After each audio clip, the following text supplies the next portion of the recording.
से संबंधित विषय रखा गया है। आप अपने विचार व्यक्त करें और स्वागत उद्बोधन प्रस्तुत करें। आदरणीय दीदी।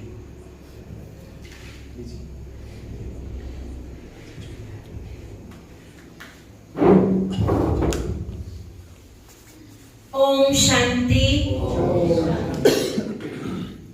आज हम सब यहाँ पर वर्ल्ड मेडिटेशन डे के उपलक्ष्य में एकत्रित हुए हैं। तो हमारे बीच में हमारे मंचासीन मेहमानों का मैं दिल से बाबा के घर में, आपके अपने ही घर में स्वागत करना चाहूँगी, अभिनंदन करना चाहूँगी। और इंदौर से पधारे हमारे नारायण भाई जी, उनका भी स्वागत करना चाहूँगी, अभिनंदन करना चाहूँगी। आज संयुक्त राष्ट्र संघ को इस दिन की आवश्यकता क्यों पड़ी? क्या आज सारा संसार जानता है कि मन की शांति सबसे जरूरी है। वो साधनों से और व्यक्ति से नहीं मिल सकती। जैसे आज का इंसान मन की शांति न होने के कारण दिनों दिन तनाव में, डिप्रेशन में और बीमारियों से ग्रसित होता जा रहा है।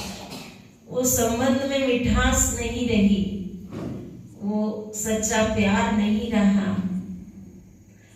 तो जैसे गीता में कहा गया है, आत्मा अपना ही मित्र है और अपना ही शत्रु है।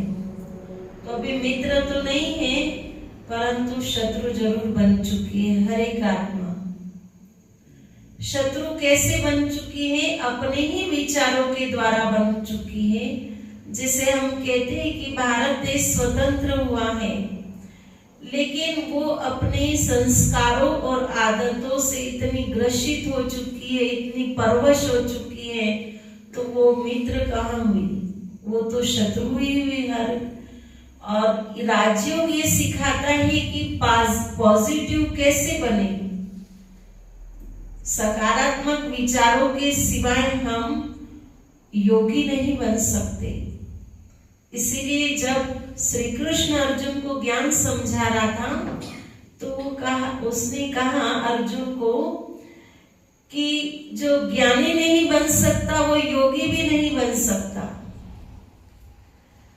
जो ज्ञानी बनेगा वो ही योगी बनेगा।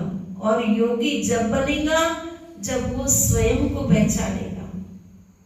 जब उसने आत्मा का ज्ञान नहीं समझा, तो वो परमात्मा का ज्ञान भी नहीं समझ सकता। तो जैसे योग का अर्थ होता है जोड़, योग का अर्थ होता है मिलन। कहते हैं ना कि इनका और इनका मिलन होगा, ये योग होगा तब इनका मिलन हुआ, है ना। और हम शादी में भी कहते हैं कि योग होगा तब शादी जुड़ जाएगी, इसका योग होगा। तो कहा गया है कि सर्वश्रेष्ठ मिलन जो है वो आत्मा का परमात्मा के साथ है। तो जब आत्मा परमात्मा को पहचान जाती है, तो वो निश्चित ही देवता बन जाती है। इसीलिए गीता में कहा गया है, हे अर्जुन, तू सर्वधर्मानि परित्यज्य मामेकं शरणं व्रज। योग लगाने के लिए भी उसको क्या करना पड़ेगा? जाति धर्म ये सब भूलना पड़ेगा, तब वो परमात्मा का ध्यान लगा सकता है, तब वो मन मनाभव और मध्याजीव हो सकता है।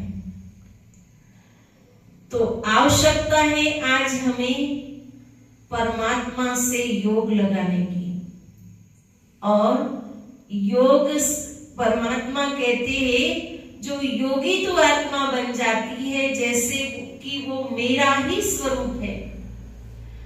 तो इस धरती पर परमात्मा आ चुका है, परंतु अगर हमारे दिव्य नेत्र नहीं खुले हैं, परमात्मा कहता है मुझे तीसरे नेत्र से ही आप जान सकते हो। और वो तीसरा नेत्र जब खुल जाता है तो आत्मा अपना मित्र बनने लग जाती है। तो मन मनाभव होने लग जाती है। मन मनाभव होना और मन जीते जगत जीत बन जाती है। जिसने मन को जीता उसने जगत को जीत लिया। आज हम देखते हैं कि हमारे बच्चों का पढ़ाई में मन नहीं लगता, आज यूथ लोगों का उनके काम में मन नहीं लगता। उसका कारण क्या है? मन को अस्त व्यस्त कर दिया है। मन अस्त व्यस्त है तो तन भी अस्त व्यस्त हो रहा है ना? तो दिनचर्या भी अस्त व्यस्त हो रही है। और आज हम किसका सहारा ले रहे? गुरुओं का ले रहे हैं, दवाइयों का ले रहे हैं, हम अपनी राशियों को दिखा रहे हैं। तो ये क्यों हो रहा है? क्योंकि हम किसी व्यक्ति का एस्ट्रोलॉजर का सहारा ले रहे कि हम अपनी दिनचर्या को सही नहीं कर रहे हैं, हम परमात्मा से योग नहीं लगा रहे हैं और हम चाह रहे कि हमारा ये ग्रहण मिट जाए, हमारा वो ग्रहण मिट जाए, हम यज्ञ कर ले, तप कर ले, दान कर ले, पुण्य कर ले, तीर्थ कर ले। लेकिन परमात्मा कहता है मैं यज्ञ तप दान पुण्य से नहीं प्राप्त होता हूँ। तो आज का ये विषय बहुत ही सुंदर विषय है और आज संस्था के द्वारा ऐसे हर महीने में तीसरा दिवस मनाया जाता है। तीसरा संडे वर्ल्ड मेडिटेशन के नाम से ही मनाया जाता है। और आज देखो कि वही दिन है। आज हम बहुत सौभाग्यशाली है कि आज एकत्रित होकर हम ये प्रोग्राम कर रहे हैं। इतना कहकर मैं अपनी वाणी को विराम देती हूँ। ओम शांति।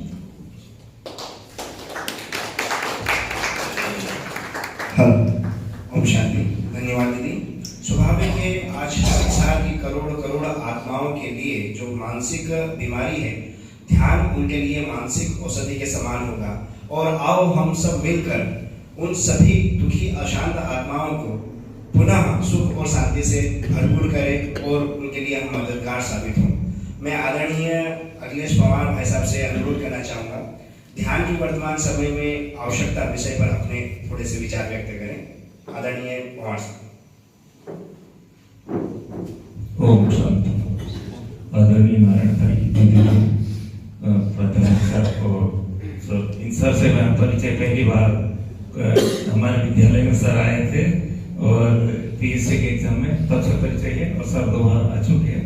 आज इनका फोन आया तो मैंने कहा चलो ठीक है, मैं भी जाकर देखो यहाँ पर शांति मिलती। और मैं जैसे ही आया, आते ही पहले मुझे पहले कक्ष में ले जाएगा और मुझे बड़ी शांति लगी और बाबा की ओर ध्यान गया और ऐसा लगा कि वास्तव में कुछ शक्ति प्राप्त हो रही है। आज विश्व ध्यान दिवस पर जो ये आयोजन हो रहा है, ध्यान आज की भागदौड़ भरी जिंदगी के लिए बहुत महत्वपूर्ण है। व्यक्ति जब घर जाता है तो दिन भर हमारे मस्तिष्क में इतने सारे विचार रहते हैं कि उससे उसका ध्यान ही पूरा भटक जाता है। यदि किसी चीज में ध्यान लगाने जाता है तो उसको दूसरे विचार पहले आते हैं। हम देखते हैं कि हम भक्ति करने के लिए बैठते हैं तो भक्ति के समय दूसरे विचार आते हैं और जब किसी अधिकारी को करते हैं तब ऐसा लगता है कि हमें ये कार्य नहीं और ये करना चाहिए। आज व्यक्ति तनावपूर्ण जीवन जी रहा है, रात को नींद नहीं आ रही है उसे, और जब दिन भर कार्य करके नौकरी करके जब घर जाता है, शाम को जब बच्चे कुछ पूछते हैं तो चिड़चिड़ा हो जाता है और ऐसे जवाब देता है क्योंकि दिन भर का तनाव उसने अपने मस्तिष्क में भरा हुआ है। तो इस तनाव से बचने के लिए व्यक्ति को ध्यान बहुत आवश्यक है। हम हमारे अंदर नहीं झांक रहे हैं, हम बाहरी दुनिया को देख रहे हैं। यदि हम अंदर झांक कर देखेंगे तो निश्चित रूप से उस समस्या का हल होगा। ध्यान ऐसी चीज है, व्यक्ति का जिस चीज में ध्यान लग जाता है और पूरे तन मन से यदि व्यक्ति उस कार्य को करता है तो कार्य में सफलता निश्चित मिलती है।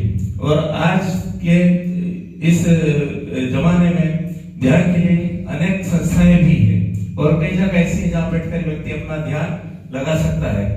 आज जब व्यक्ति सुबह ध्यान के लिए बैठे, प्रतिदिन अपना समय दे, 10-15 मिनट भी व्यक्ति ध्यान दे तो उसके शरीर में काफी सुधार हो सकता है। यदि व्यक्ति ध्यान करेगा, उसका मस्तिष्क स्वस्थ रहेगा और उसके शरीर में अलग ही संचार होगा, उससे व्यक्ति समझ समझ जाएगा कि नहीं हमें ध्यान करना चाहिए और हर कार्य में उसका मन लगेगा।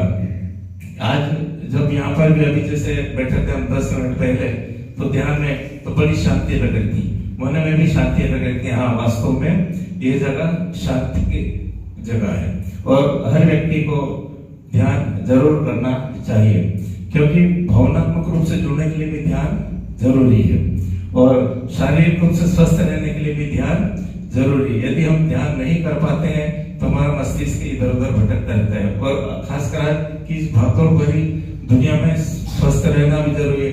उसके लिए खान पान भी अच्छा होना चाहिए और व्यक्ति आजकल सात्विक भोजन न करते हुए तामसिक भोजन ज्यादा करता है, जिससे क्या होता है उसका मन भटकता है और उसका मस्तिष्क अन्य कार्यों में ज्यादा जाता है।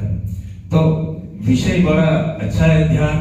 यदि व्यक्ति प्रतिदिन ध्यान करे, प्रतिदिन अपने ईश्वर में आस्था रखते हुए यदि 15 मिनट 20 मिनट भी बैठता है तो उसको एक अलग ही अनुभव होगा और उस अनुभव को व्यक्त नहीं कर सकता है। ध्यान से में सबसे महत्वपूर्ण है अपने मन को एकदम शांत करना और अपने विचारों में सात्विकता बनाए रखना। जो व्यक्ति ध्यान करेगा तो अपने कार्य क्षेत्र में मन लगेगा और परिवार के साथ भी उसका सहयोग बढ़ेगा और व्यक्ति परिवार वाले भी उसके अनुसार अपने आप को ध्यान में लगाएंगे। इतना कहकर मैं अपने स्थान। धन्यवाद आदरणीय जी, बिल्कुल बोलिए।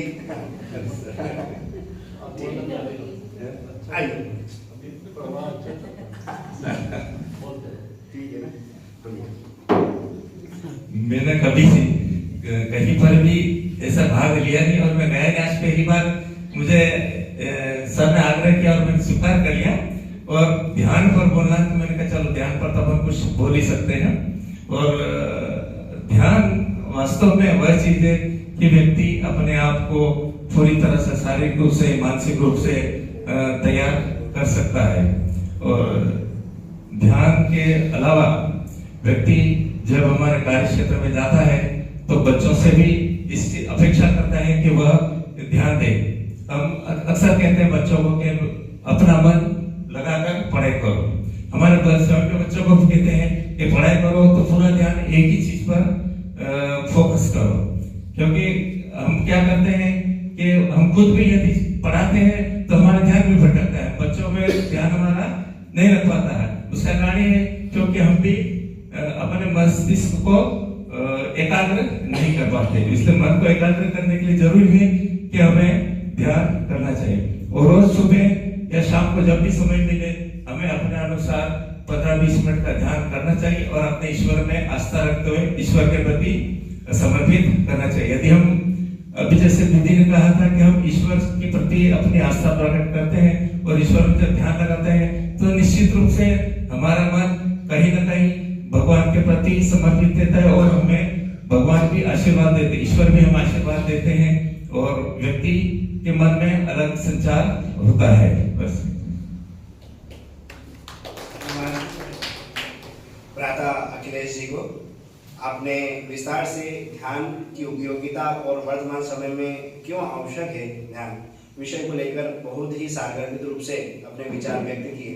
स्वाभाविक है आज के वर्तमान समय में जो भाग दौड़ की भरी हुई जिंदगी है उसमें अगर थोड़ा समय हम अपने लिए निकालते हैं और ध्यान मेडिटेशन करते हैं तो उसके बहुत ही लाभकारी परिणाम हमको देखने को मिलेंगे हमारे लिए, समाज के लिए और भावी पीढ़ी के लिए।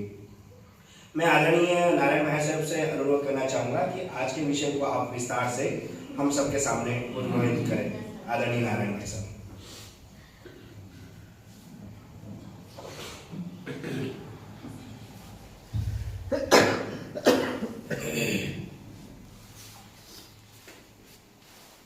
ओम शांति। आज इस षष्ठी नाटक में वंडरफुल दिन है। आज महीने का तीसरा रविवार है और पूरे वर्ल्ड में 21 दिसंबर विश्व ध्यान दिवस के रूप में मनाया जा रहा है। कितना संगम है तारीख का और ध्यान दिवस का। इसी ध्यान दिवस पर सभी का ध्यान आकर्षित करने के लिए ध्यान और योग एक रुचि का विषय रहा और इसका आदि से यानी जब से द्वापर की शुरुआत हुई तब से ध्यान और योग के लिए मनुष्यों ने अनेक साधनाएं की और इस साधना के पीछे एक ही लक्ष्य रहा है कि भटकते हुए मन को शांत करना। लेकिन किसी के पास इसका ज्ञान ही नहीं है कि मैं कौन हूं और मैं कहां से आया हूं, मेरा रूप क्या है और मेरा घर कहां है और मेरा परम पिता कौन है। यह मूल चीजें कहीं भी पढ़ाई नहीं जाती, न शास्त्रों में, न उपनिषदों में, न किसी धर्म ग्रंथों में। जब ऐसी भूल हो जाती है, इंसान स्वयं को भूल जाता है, तब परमात्मा जो सर्वोत्तम शिक्षक है उसको धरा पर आकर ये जो भूल है इस भूल को सुधारना पड़ता है और वो पहचान देता है कि आप कौन हो। और पहचान के साथ परमात्मा राज्यों के माध्यम से शक्ति भी देता है।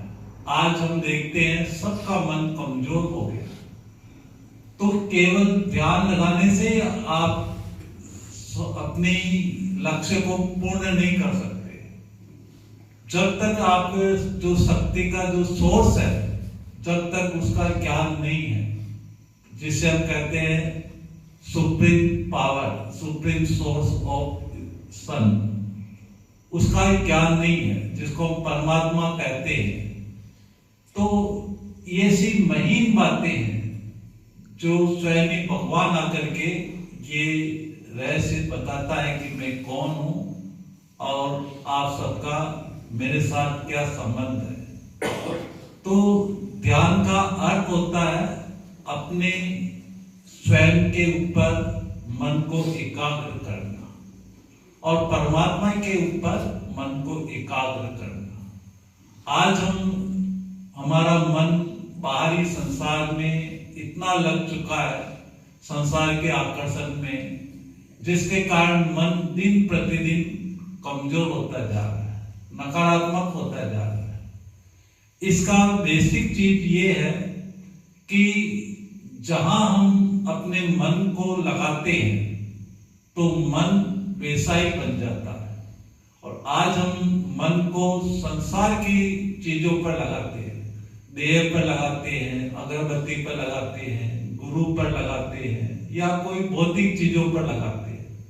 अब कोई भौतिक चीज आपके मन को शक्तिशाली तो बना नहीं सकती, वो तो सोर्स ऑफ एनर्जी नहीं है। भौतिक चीजें समझने की बात है। इसीलिए हमारा ध्यान के पीछे जो हमारा लक्ष्य है उसमें हम सार्थक नहीं हो रहे। मन की जो गति, जो पतन की ओर बढ़ता जा रहा दिन प्रतिदिन, मन को हम उस रोकने के मार्ग पर, मन का जो पतन को हम रोकना चाहते हैं, मन को हम शक्तिशाली बनाना चाहते हैं, इसमें कोई सफल नहीं हुआ है, कोई भी योग सफल नहीं हुआ है। तभी परमात्मा आकर के ऐसा राजयोग सिखलाते हैं जो सारे योगों का राजा है। आज दुनिया के अंदर अनेक योग विद्या सिखाई जाती है, लेकिन आज हम जा करके देखें कि व्यक्ति का जो जीवन है, संस्कार है, दिन प्रतिदिन बिगड़ते जा रहे हैं। जहां अभी हमारे अखिलेश जी भी आए हैं, आप विद्यालय में पढ़ाते हैं और आप खुद भी योग के अच्छे साधक हैं, पर अगर आप थोड़ा सा अनुभव की रीति से जानकर देखें कि क्या आज जो मैं योग साधना, जिस विषय की मैं साधना करता आ रहा हूं, क्या मेरा मन सचमुच शांत, मेरा मन भयमुक्त, मन मेरा एकाग्र बन चुका है? थोड़ा भी अगर अनुभव हुआ तो तो मैं तो कहता हूं आप उस पर चलते रहिए। अगर नहीं है तो आवश्यकता है कि अपने आप को पहचानने की और अपने आप जो मेरा पिता है उसको पहचानने की। ध्यान इसी बात पर डिपेंड करता है कि आज जो मैं और मेरा हमारी चेतना में जो शुद्धि आ गई है, आज देह को मैं मान चुका है। भले ज्ञान से वो भले कहता है कि मैं आत्मा हूं, पर मानता क्या है? शरीर मानता है। तो जब तक हमारी चेतना की शुद्धि नहीं होगी, हमारे विचारों की शुद्धि नहीं होगी, तब तक हमारा योग लग ही नहीं सकता है।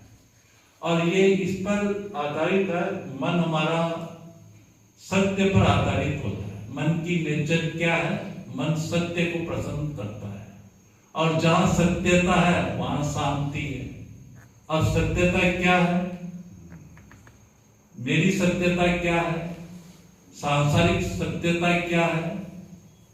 ये एक बहुत गुह्य विषय है कि जो हम इन आंखों से शरीर को जो देखते हैं उसी को सत्य मान लेते हैं। ये सत्य नहीं है, लेकिन सत्य ये है कि इस शरीर को चलाने वाली आप एक चैतन्य शक्ति, ऊर्जा, चैतन्य शक्ति आत्मा। जब आप अपने को आत्मा निश्चय करते हैं और हम आत्माओं का पिता, परम पिता, निराकार शिव है, जब ऐसा निश्चयात्मक बुद्धि बनते हैं, तब हमारा राजयोग सार्थक होता है। और तभी हम वास्तव में इस राजयोग ध्यान के माध्यम से हम परमात्मा से शक्ति लेकर के वापिस पुनः जो आत्मा की शक्ति कमजोर हो गई है, आत्मा पुनः सशक्त बन करके, शक्तिशाली बन करके वापिस वो पवित्र बन जाती है। वो राजयोग ध्यान से ही संभव हो सकता है। तो इस तरह से राजयोग के माध्यम से हम भटकते हुए मन को शांत, एकाग्र करके, जो हमारा मन की शक्तियों का पतन हो चुका है, पुनः हम आंतरिक शक्तियों को प्राप्त करके हम शक्तिशाली बना सकते हैं। तो इसमें मन को कंट्रोल नहीं करना होता है।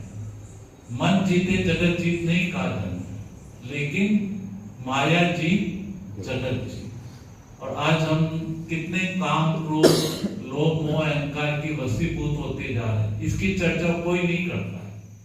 भले ध्यान योग की चर्चा करते हैं, पर कोई ये नहीं कहता है कि काम, क्रोध, लोभ, मोह, अहंकार ये आप आत्मा के दुश्मन है। कहते तो है, लेकिन पालना नहीं करते। तो काम, क्रोध, लोभ, मोह, अहंकार का भी कारण क्या है? देह भान। अपने को देह मान चुके हैं। देह को जब किसी तरह की ठेस पहुंचती है, तकलीफ होती है, अपमान होता है, तो उसको काम, क्रोध की उत्पत्ति होती है। तो सारा जड़ क्या है? अपने को देह माना। और गीता में यही बात बताई जाती है कि हे अर्जुन, अपने को आत्मा निश्चय कर, तुम मुझ निराकार परम पिता को याद कर। ये मूल बात है। यही गीता में 2 बार शब्द आते हैं। गीता के 4थे अध्याय में भी यही बात आती है, मन मना भव। और गीता के लास्ट 18वें अध्याय में भी यही बात आती है, नष्टो मोहा समृद्धि लब्धा। अर्थात देह की दुनिया, देह के संबंधों से नष्टो मोहा बन, अपने को आत्मा समझ और मुझ निराकार परम पिता परमात्मा को जब हम याद करते हैं, तभी हमारे अंदर विकारों के ऊपर विजय प्राप्त करने की शक्ति मिलती है। यही ध्यान है। और इसी ध्यान से हम आत्मा को पवित्र बनाकर प्रकृति को भी और मनुष्य आत्माओं के जो तमो प्रधान संस्कार है उनको भी पवित्र बनाकर वापिस इस सृष्टि को इसी राजयोग ध्यान के माध्यम से दुनिया को सत्व प्रदान बना सकते हैं। एक ही योग ध्यान से हम कई कार्य सिद्ध कर सकते हैं। हम अनेक असाध्य रोगों को भी ठीक कर सकते हैं। हम अपने जीवन की समस्याएं, विघ्नों को भी नाश कर सकते हैं। हम हर कर्म में सफलता प्राप्त कर सकते हैं।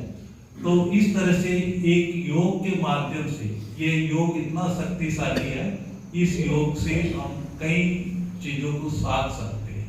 और यही राजयोग जो भगवान इस समय आकर के सिखला रहे हैं और पूरे विश्व में इस राजयोग की सभी जगह शिक्षा दी जा रही है, जिससे आत्मा अपनी खोई हुई शक्तियों को पुनः प्राप्त करके वो सुख शांति का अधिकार प्राप्त कर लेती है। तो आज आत्मा की पुकार क्या, हर आत्मा क्या चाहती है? शांति चाहती है, और शांति मिलती है अपने स्वधर्म में टिकने से, परमात्मा को याद करने से, जो परमात्मा शांति का सागर है उसको याद करने से। तो अभी हम आज तीसरा रविवार भी है, तो अभी हम थोड़ा 3 मिनट जो सुना उसको प्रैक्टिकल में अभी हम राजयोग के माध्यम से अनुभव भी करेंगे। राजयोग एक संकल्पों की एक यात्रा है। जितने अच्छे संकल्प हम देंगे उतना ही हमारा मन शांत होगा और उतना ही हमारे अंदर स्व अनुभूति होगी। तो अभी हम चलते हैं आंतरिक शांति की ओर, जहां शांति का सागर अंदर ही अंदर लहराता है। तो ऐसे असीम शांति की ओर अभी हम चलते हैं।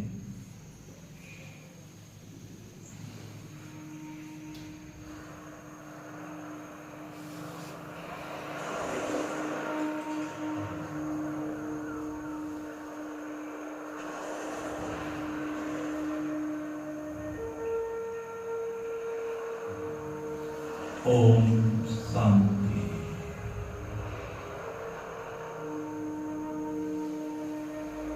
मैं मस्तक के मध्य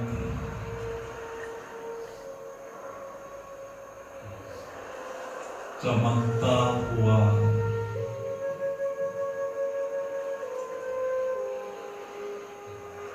तेजस्वी सितारा आत्मा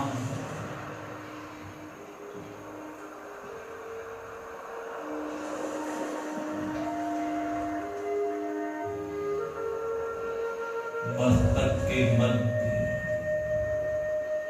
विराजमान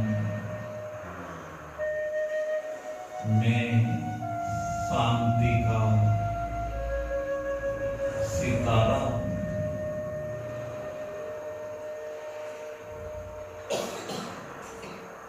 मुझसे चारों ओर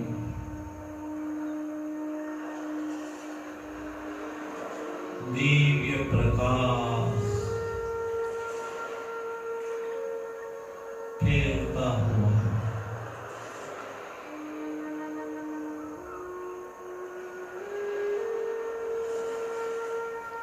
इस दिव्य प्रकाश में आत्मा परम शांति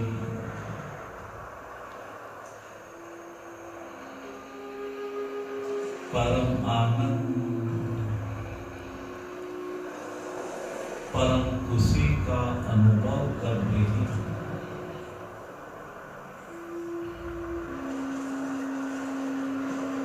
मेरे सिर के ऊपर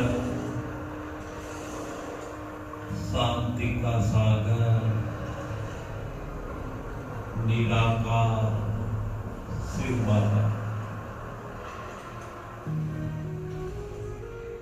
उनसे शांति और पवित्रता की किरणें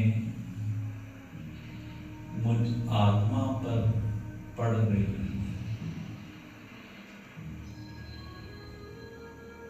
मैं आत्मा अब शांति स्वधर्म में टिक जाती हूँ, शांति से भरपूर परम आनंद से भरपूर मैं आत्मा इस देह से न्यारी एक परम आनंद में लीन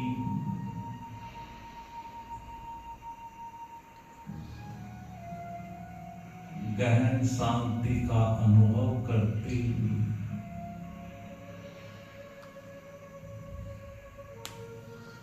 पूरे संसार को पवित्रता की प्रकाश, शांति की किरणें फैलती हुई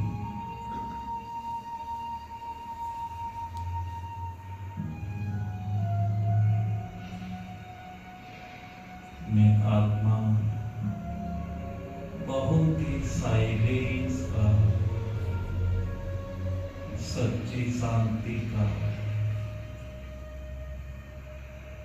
खुशी का अनुभव कर रही हूँ। मेरी जन्म जन्म की प्यास भटकन समाप्त हो गई। मन शांत, चित्त एकाग्र है।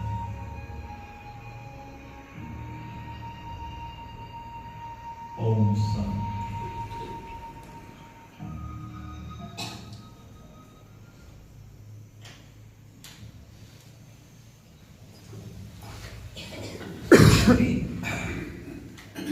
भाई जी हमें बहुत सारी शब्दावली से भी आनंदित और सराबोर करते हैं और साथ ही साथ मानसिक रूप से हमें वतन में भी ले गए। मैं पुनः धन्यवाद देता हूं नारायण भाई साहब को। स्वाभाविक है वर्तमान समय में जो 5 विकार हैं उन 5 विकारों के कारण संसार की समस्त आत्माएं जल रही हैं और साथ ही साथ में उनके इस व्यवहार के कारण पंच तत्व भी उसी प्रकार से व्यवहार कर रहे हैं। आओ हम सब मिलकर उन दुखी और अशांत आत्माओं को शीतल जल के कुछ छींटे दें, वो भी स्नेह और प्रेम के। पुनः धन्यवाद नारायण भाई साहब को। मैं अंत में आदरणीय डॉक्टर राजकुमार जमरा सर से भी अनुरोध करना चाहूँगा, कृपया वो भी अपना अनुभव शेयर करें।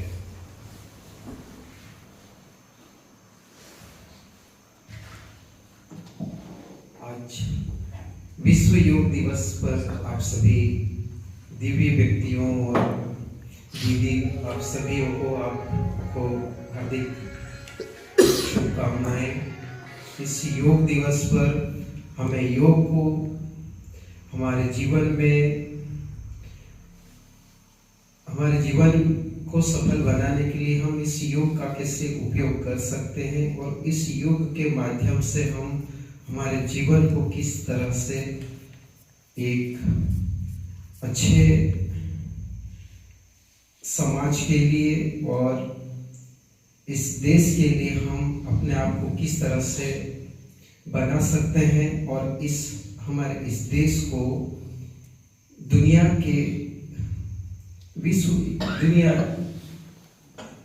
में हम किस तरह से स्थापित कर सकते हैं। हमारे देश जो है उसमें योग हमारे देश से शुरुआत हुई।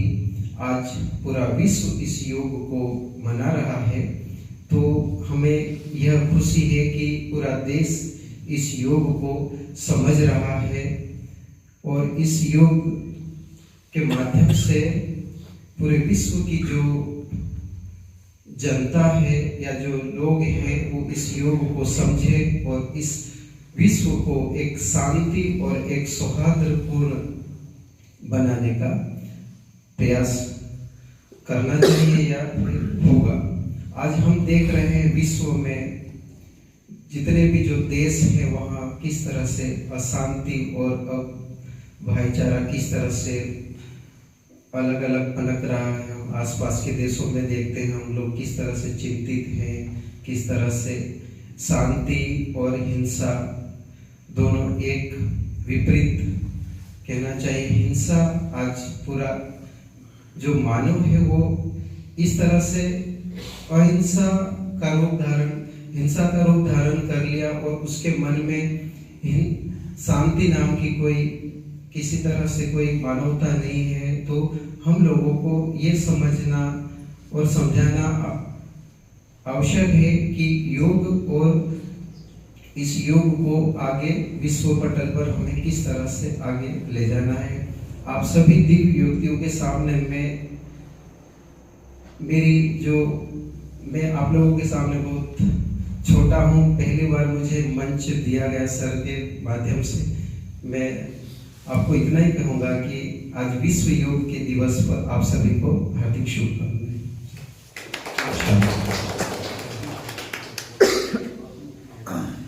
धन्यवाद भ्राता राजकुमार भाई साहब को। और बाबा के तो सभी बच्चे एक समान है, कोई भी संसार में छोटा नहीं है। भगवान के तो सभी बच्चे समान होते हैं, बड़े होते हैं। और आप भी बाबा के बहुत बड़े बच्चे हैं, क्योंकि आप भगवान के घर आए और इतनी अच्छी बात रखी है, तो स्वाभाविक रूप से आप बहुत ही दिव्य और महान आत्मा है। पुनः धन्यवाद। मैं आदरणीय अरुण भाई से भी अनुरोध करना चाहूँगा कि भाई आप लोग भी अपने विचार व्यक्त करें। नोट ऑफ थिंग्स, हाँ, आभार व्यक्त करें। सौगात के लिए भाई साहब ने बोला है। हाँ,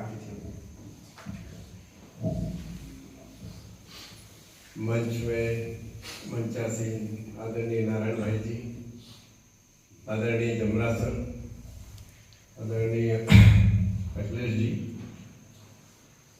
दीदी और सीताराम भाई साहब, सभी बीके भाई बहने, आज विश्व ध्यान दिवस जो कि पूरा विश्व मना रहा है, संयुक्त राष्ट्र द्वारा इसे विश्व ध्यान दिवस का दर्जा दिया गया है और उसको हम 2 साल से सेलिब्रेट कर रहे हैं। ये शायद 3रा साल है। तो इस उपलक्ष्य में सभी को शुभकामनाएं। और चूंकि काफी कुछ तो कहा ही जा चुका है, इस ध्यान के बारे में जितना भी गहराई में जाओ, जैसे भाई साहब ने काफी कुछ बता ही दिया है। आप अपना परिवार में रहते हुए कैसे इसको साध सकते हैं, थोड़ा अनुभव शेयर करते हुए आपने गुस्से पर कैसे विजय प्राप्त की और कैसे ध्यान में सार्थक हुई, छोटा सा इस ध्यान या कहना चाहिए मेडिटेशन, जो हमारा राजयोग है, यहाँ पर जो हम सेंटर पर सीखते हैं, दीदी द्वारा जो बताया गया है और जो ज्ञान हमें यहाँ मिला है, उस आधार पर मैं दावे के साथ कह सकता हूँ और मेरा अनुभव भी है कि हम अपने आप को काफी कुछ अपने सुधार करते हैं। और हमने अनुभव भी किया है कि किस तरह हम समाज में रहते हुए, परिवार में रहते हुए, किस तरह हम विभिन्न परिस्थितियों का सामना करते हुए हम कैसे अपने आप पे कंट्रोल कर सकते हैं, कैसे सहनशीलता हमारी बढ़ा सकते हैं और कैसे हमारी बढ़ी है, क्रोध पे कैसे हमने नियंत्रण किया है। ये एक हमारा अनुभव है जो हमें यहाँ से मिला है। और इसके बारे में तो ये अनुभव है जो फील हम कर सकते हैं कि हमें कितनी रिलैक्स हम अपने आप को महसूस कर रहे हैं, कितना शांत महसूस कर रहे हैं। और किसी तरह का हर परिस्थिति में हम एक कहना चाहिए एकदम से एक्साइट हो जाते हैं, जैसे दुनिया वाले अन्य लोग, वैसे हम यहाँ भाई बहन इस पे कोई भी परिस्थिति आए और हम बड़ी शांति से उसको फेस करते हैं। किसी तरह की हड़बड़ाहट या एकदम एक्साइट होके, एकदम क्रोधित होके या कुछ भी अपने आप होके ऐसा कोई काम नहीं करते हैं। तो ये सब चीजें हमें यहीं से मिली है। पहले हम भी दुनिया वालों की तरह ही थे, परंतु यहाँ पर आए, इस ज्ञान को हमने स्वीकार किया, सिरोधारी किया, तब से हमने भी अपने आप में परिवर्तन पाया है। और हमें भी लगता है कि अगर इस ज्ञान को, इस राजयोग को अन्य लोग आत्मसात करें तो निश्चित रूप से उन्हें भी सुख शांति का फीलिंग होगी। और जैसा कि हमारे बाबा का ये जो राजयोग है, इसको अगर समझने की कोशिश करेंगे, इसमें गहराई से जाएंगे, तो आपको जैसे आनंद अंदर सागर में गोते लगाएंगे तो आपको गहराई की अनुभूति होती जाएगी और आप हल्के उत्साह भरे और हर चीज के लिए एवर रेडी होने की और धीरे धीरे अग्रसर होंगे और हमेशा एक अच्छे फीलिंग करते रहेंगे। धन्यवाद। ओम शांति।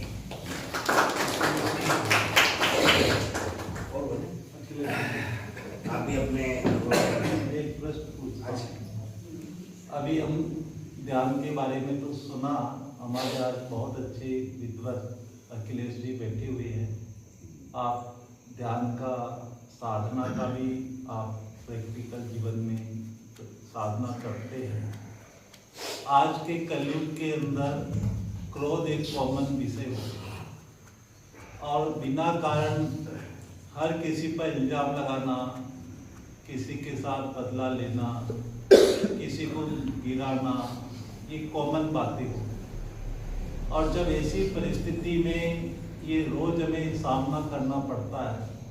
आज हम घर में देखते हैं पति पत्नी की बनती नहीं है, सास बहू की बनती नहीं है, हर व्यक्ति अपने को बड़ा समझने की कोशिश करता है। ऐसे में अपने को बड़ा सिद्ध करने के लिए हर एक की कमी निकालना, हर एक के ऊपर दोषारोपण करना, तुम ऐसे हो, तुम ऐसे हो। तो ऐसी प्रैक्टिकल सिचुएशंस में हमें क्या करना चाहिए? ध्यान क्या कहता है? आपका विवेक क्या कहता है? परिवार में कहते हैं कि जब दो बर्तन आपस में टकराएंगे तो आवाज होगी, लेकिन हम अपने परिवार में शांत रहकर सारी समस्याओं का हल कर सकते हैं। जब हम देखते हैं कि पति पत्नी के बीच में किसी बात पर विवाद होता है तो दोनों बोलेंगे तो निश्चित रूप से विवाद बढ़ेगा, लेकिन एक व्यक्ति शांत रहेगा तो विवाद की स्थिति थोड़ी सामान्य रहेगी। वैसे यदि हम ध्यान लगाएंगे तो हमारे अंदर से ही ऐसी भावना आएगी कि हमें इस विवाद में नहीं पड़ना चाहिए और सभी को साथ में लेकर चलने की प्रेरणा मिलेगी। माता पिता भी उतने ही जरूरी, पत्नी भी उतनी जरूरी, लेकिन सबको साथ में लेके चलना वास्तव में बहुत मुश्किल होता है। लेकिन हम हमारा मन बिल्कुल शांत रखो और सभी को ये प्रेरित करो कि अपने मन को शांत रखो, तो निश्चित रूप से परिवार में शांति कायम रहेगी। आपके जीवन में ऐसा कभी उदाहरण प्रस्तुत किया कि कभी आपने ऐसी सिचुएशंस आई और क्रोध को टच नहीं किया हो, बिना क्रोध के आपने अभी तक जीवन जिया हो, समाधान समस्या का समाधान किया हो? ऐसी परिस्थिति तो आई जरूर है, लेकिन हाँ कभी कभी क्या होता है कि हम भी क्रोध में कुछ बोल देते हैं, लेकिन अनेक बार ऐसा भी हुआ है कि हम मन को शांत रखते हैं। यदि सास बहू में विवाद चल रहा है तो अपन या तो सास को समझा दो या बहू को समझा दो कि थोड़ा शांति रखे, तो ऐसी परिस्थिति बनती है। लेकिन बाहरी दुनिया में अगर आप जैसे विद्यालय में रहते हैं, ऐसा कोई अनुभव है आपके पास जो बिना गुस्से के आपने समस्या का समाधान किया, गुस्सा नहीं किया? तो विद्यालय में कई बार ऐसा होता है, बहुत से पेरेंट्स आते हैं बच्चों को लेकर कि मान लो कोई शिक्षक है जिसने कुछ कह दिया बच्चों को, तो बच्चे सीधे घर जाकर बोलते हैं, तो अनेक पेरेंट्स आ जाते हैं, लेकिन पेरेंट्स को बड़ी शांति से समझाना पड़ता है, क्योंकि नियम ऐसे बने हुए हैं कि शिक्षक यदि सामने बोलेगा तो निश्चित रूप से पेरेंट्स नाराज होगा और फिर क्या है कि बात ऊपर तक जाती है। तो हमने कई बार ऐसा पेरेंट्स को समझाया है और शिक्षक को भी समझाया है, क्योंकि जब लोगों के आपस में विवाद होता है तो उस स्थिति में बड़ी परेशानी आती है। एक दो बार ऐसा मेरे साथ भी हुआ है, तो मैंने बड़े ध्यान से पेरेंट्स को समझाया और बात वास्तव पेरेंट्स भी शांत हो गए और फिर शिक्षक ने भी शांति बनाई। तो आप ये मानते हैं शांति की शक्ति बढ़ी है या क्रोध की शक्ति बढ़ी है? शांति की शक्ति बढ़ी है। मन शांत तो सब कुछ शांत है।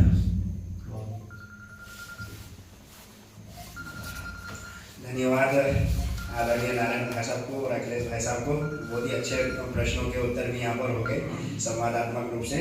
मैं बहनों से आग्रह करना चाहूँगा कि आप हमारे अतिथियों को सौगात प्रदान करें। आदरणीय नारायण भाई साहब और दीदी से आग्रह है कि हमारे मुख्य वक्ता के रूप में आज अखिलेश जी हमारे बीच में उपस्थित हुए, आप स्वागत से सम्मान सुगार प्रदान करें बाबा के घर की। ये है अपनी स्वयं की पहचान परमात्मा की प्रभु ऐसे ज्योति स्वरूप रोज सवेरे उठकर ऐसे ज्योति स्वरूप मानकर ज्योति का ध्यान करेंगे ना, तो वो प्रकाश, वो शांति की, प्रसन्नता की शक्ति हमारे अंदर।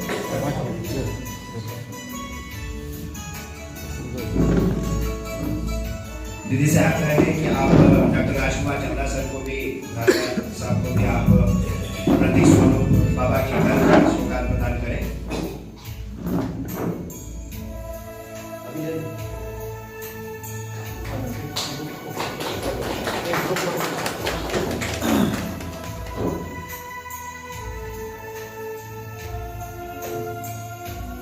अभी 2 मिनट बाबा की याद में बैठकर